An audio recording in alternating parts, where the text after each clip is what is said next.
Perayaan Tahun Baru Imlek yang merupakan Tahun Naga Kayu, ritual khusus dilakukan di Kelenteng Candrana di Kelurahan 10 Ulu Kota Palembang.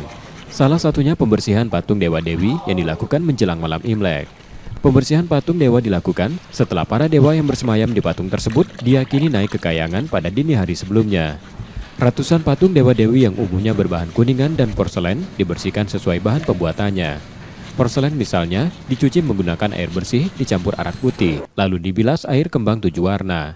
Usai dibersihkan, dikembalikan ke tempatnya.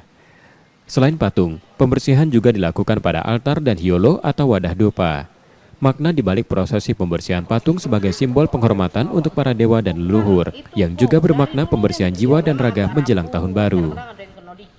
Jadi untuk masuk tahun baru maknanya adalah kita bersih-bersih.